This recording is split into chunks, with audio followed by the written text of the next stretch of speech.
What's up, fuckers? My name is Alexander Hamilton. Welcome to my channel. Welcome to another Sims video. Check it out, I made myself in The Sims. How cool is that? Well, this is a slightly older post-transition me, but still, it's a me. So it's been quite a while since I've uploaded, and the reason for that is, I don't want to have more than 2 running series going on at a time, and 100 Babies Challenge is a lot of fun to film, but a pain in the ass to edit. And Spooky's House of Jump Scares, Spooky's Jump Scare Mansion, is really easy to edit, but a pain in the ass to film, because it's a very frustrating game. So I decided, hey, I got an idea for a fun little one-shot I could do.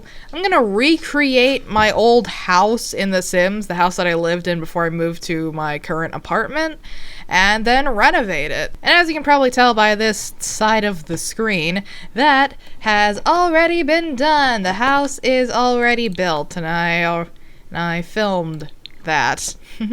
So I'm gonna time-lapse through the building of this, then we're gonna get to the renovations. Okay, so instead of just, having things be silent during this time-lapse, I'm gonna tell you a few stories of what it was like living in this house and how much I hated it. Something that you're going to see within this time-lapse is that every single room in this house is painted the exact same ugly ass shade of warm beige.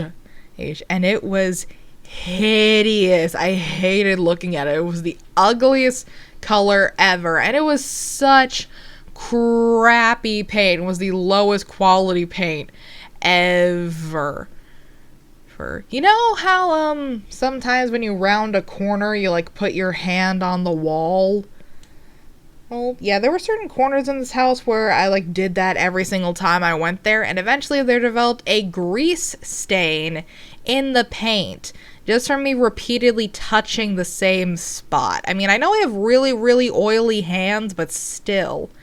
A grease stain in the paint. Just from repeatedly touching it. That is some crappy, crappy paint. Also, probably the first big safety issue with this house that happened literally the day that we moved in. And okay, you can see there's a stupid amount of lights in the living room, way too many. And they were all hooked up to one dimmer switch. So I had it on for a couple of hours that day, and when I was getting ready to go to bed and I was turning off all the lights in the house, I go to turn down the dimmer switch in the living room, and I burned my finger on the screw on the light switch plate. It had gotten so hot that the screw burned my finger. So the next day we called our rental company, and they sent an electrician down. He looked at it and he was like, "Everything's good. It's all great. It's all working fine." And both of us were like, "This dude's full of shit." So we called another electrician that didn't also work for our rental company, and he said, "You should never hook up a dimmer switch to something with the motor, or because it was hooked up to the lights on our ceiling fan. It will get this hot because this is a huge fire hazard. Also, this is just way too many light bulbs to be hooked up to one switch. This is a huge, fire hazard." So it's if you want, we can take out the dimmer switch or replace it with a regular light switch, but that would still be a problem because, again, there's a stupid amount of lights in the living room. There were the 4 light bulbs in the ceiling light and then 7 can lights. That is 11 light bulbs all hooked up to one switch. And that would still be a fire hazard, but it would be less of a fire hazard. They're just we can't do that. It's too bright. It's too many light bulbs. Well, we just can't do that. So our solution was to just, how ceiling lights have those things on chains that you can pull to turn it on and off? Well, we did that. So we just turned off the ceiling fan lights, and so the dimmer switch was only turning the can lights on and off. There was still 7 light bulbs hooked up to one switch, which is still a fire hazard, but it was better than the alternative. And another little safety hazard that was within the same house was we had a gas stove. And here's a fun fact about gas stoves. The reason that gas stoves burn blue, and the same with Bunsen burners, is because it creates something called a total combustion reaction, which, to put in the simplest terms possible, means it's absorbing all of the fuel that it's being given. It's not like there's not going to be any soot or any excess left behind. It's burning everything that it's consuming. Now, our gas stove did not burn blue, it burned orange, which meant that it was not a total combustion reaction, which meant it was not consuming all of the gas that it was releasing, and the gas that it was not consuming was just getting released into the house. One day, I actually woke up earlier than my mom and decided to make spaghetti for breakfast, because I'm a weirdo. And when my mom woke up, she got halfway down the stairs and said, "I smell gas. Is there a gas leak?" And I said, "No, I'm just making noodles." The staircase is on the other side of the house, and she got halfway down the staircase and she could smell gas. Yes, that meant pretty much the entire bottom floor of the house was like filled with gas every single time we cooked something. How did we not die of carbon monoxide poisoning? I honestly have no fucking idea. Okay, enough with the stories. The time lapse is over. Let me give you the grand tour. So immediately outside of the house, you notice this cute tiny birch tree and a whole bunch of weeds underneath our mailbox. This tree in the front, and a stupidly big driveway that I don't get why it needs to be this large. And in front of the house, underneath the living room windows, you will find some rose bushes that were already dead when we moved in. Heading inside of the house, you are in a ridiculously tiny little foyer area. Foyer? I don't know how to pronounce that. To your left, you will find the living room with way too many lights. It is so bright in here that the beige wall looks white. And to your right is a staircase with a closet underneath it. Also make note of the light right here and the other light right here that is totally pointless and serves no function. And heading down the ridiculously short hallway, you will find another pointless light. And then heading forward into the kitchen, you will find, once again, way too many lights. Why do you need 3 ceiling lights for such a small room? You will also see the aforementioned gas stove that somehow didn't kill us when logically it should have. In the actual house, this was a laundry closet, but I do not have nor do I want the laundry stuff pack, so it's empty and serves no purpose. And this was supposed to be an area that could fit a dining room table, but in the actual house, this room was much smaller and didn't have room for that, so we put some shelves there, and we put this table there just to have more counter space and more room to put stuff. Moving over here into the living room, we have a cabinet. In real life, this was a china cabinet with a glass door, and would always scare me when I walked by it at night because I would see the pitch black kitchen behind me reflected in the glass door, and my paranoia would shoot up sky high. Like, in the back here, we have a desk that had a computer on it that I forgot to put on this one. And it was a very cheap and very old computer with an equally cheap chair in front of it.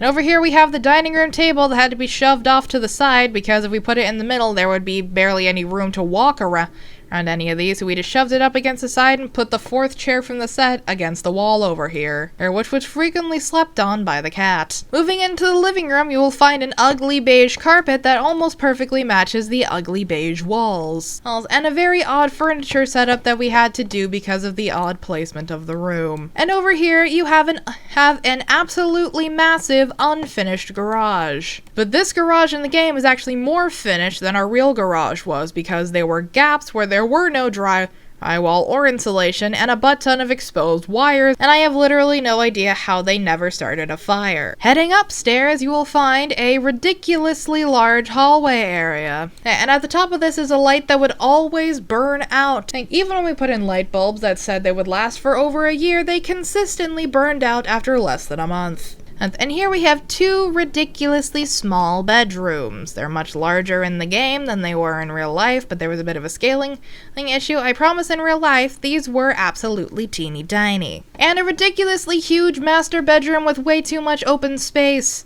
space that nobody had any idea what to do with. Also including a walk-in closet featuring a window to jump out onto the roof to escape from this terrible house.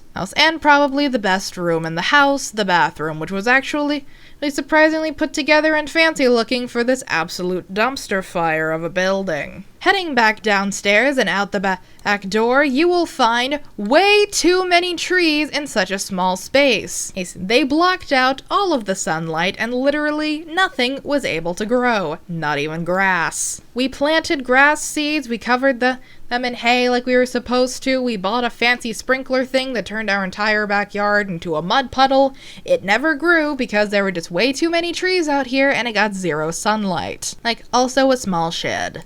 This house actually looks halfway decent in The Sims and I hate it. There was a bit of a scaling issue, so a lot of the rooms are much larger in this game than they were in real life, but I promise it was significantly crappier in real life. This is a much better version of what the real house was actually like. This is a significant improvement on this house. This is a better reflection of it. Well, let's make it even better!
editing Alex here. You saw earlier in the video that I originally intended to show you guys the entire process of renovating the house, but it turned into a speed build because I got about 2 hours into editing it, and I was like, yeah, this is not gonna work. I was recording for 2.5 hours, and 2.5 hours into editing it, I was only about 25 minutes into the video. I was like, yeah, this ain't gonna work. So it turned into a speed build. So I decided to hop into the game at the end of this video just to give you guys a tour like I did when I built the house earlier. I've actually been playing in this for a couple of days. I'm actually glad. Part of me is actually glad that I waited because there's a few things that I added after I finished the initial recording of the build. Okay, so walking into the house, you will find yourself in a much better living room area. Yeah, this time it is now light yellow instead of beige. A slight change, but a welcome one. Over here you got the TV area, and over here you have the like sit and talk area, and a full liquor bar. Stole that joke from Grace Still Plays. Heading into the kitchen here you have this like super white kitchen with fun little pops of rainbow colors, which I really love. I want to make a real kitchen that looks like this. This is just too cool. And a little informal dining area. And over here we have the pantry. I have these like sugar skull, like Dia de los Muertos themed shelves because they were the only empty shelves in the whole game for some reason. Anyway, heading back out, we have the formal dining room in here that I made red, and just to like mix things up and make the dining room a different color from the rest of the house. Got a cool glass table, some fun red Chinese lanterns, and another full liquor bar. Alright, and also Sam Alexander chilling here with an ever so slightly different look. Like, I had to remove their this tattoo sleeve for the top surgery scars you see I have to work. Also, I gave them the facial hair that I desperately want in real life. Also, the downstairs bathroom is now underneath the stairs. Heading out the door, you find a lovely little outdoor dining area with some benches, a little barbecue area, this fun little chair, and a hot tub. And over here you find a pool house / greenhouse with a fun glass roof and some stained glass windows. And also only one tree this time. And well, I kept this tiny one. Heading upstairs, you will find a much smaller hallway area. And the master suite, which pretty much looks like a library with a bed in it, which is what my mother wanted. I let her make most of the decision with renovating this room because this was her room when we lived here. Slight improvement on the bathroom. In the actual house, this was just regular drywall, which is a stupid decision because here's a little question. What happens to drywall when it's constantly exposed to water, when it constantly gets wet? It dissolves and it molds. And that's exactly what happened with this bathtub. This was supposed to be tile, so I made it all tile. I'll put a linen closet here, and I move the shower over here so you're not staring at your own naked body while you shower. Or, I mean, you could probably still see yourself in this mirror, but with the where it was before, you had the choice between staring at blank white walls or staring at yourself. Heading back out into the hallway, you have the 2 bedrooms that have now become 1 bedroom, which is Sim Me's room, and another ensuite bathroom that I just realized I forgot to put another door here. I intended to have a second door so that this can double as a guest bedroom. And over here, in this little cantilever space above the outdoor dining area, we have like a man cave / media zone thing.